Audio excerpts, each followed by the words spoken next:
Les efforts de Tan Cheng-yi pour cultiver du thé le long des montagnes de haute altitude dans son village natal ont finalement commencé à porter leurs fruits.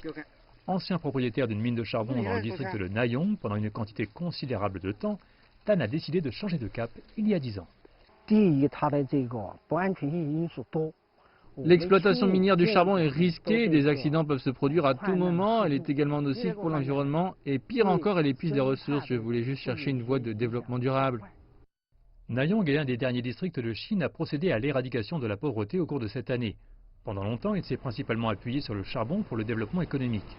En tant que pionnier dans l'exploration de la transformation industrielle, l'ambition de Tan fut bientôt confrontée à un coup dur, car la culture détaillée dans une zone d'une altitude d'environ 2000 mètres était un énorme défi. En raison des basses températures et des vents violents, bon nombre des semis n'ont pas pu survivre au cours des 5 premières années.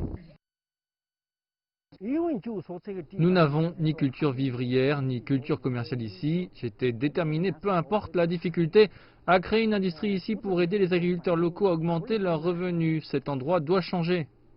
Aujourd'hui, la ferme de thé, qui couvre quelques 470 hectares, peut générer un revenu allant jusqu'à 1,5 million de dollars. Il a également fourni plus de 200 emplois aux villageois.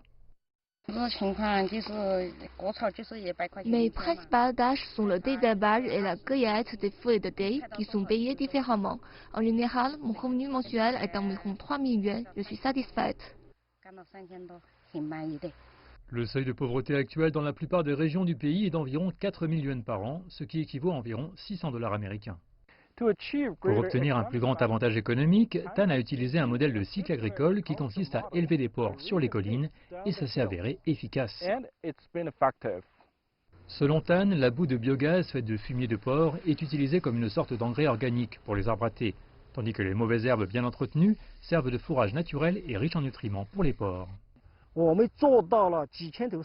Nous avons fait pleinement usage de toutes les ressources dont nous disposons. C'est un modèle sans pollution qui non seulement profite à l'environnement, mais aussi suit les tendances de l'agriculture moderne.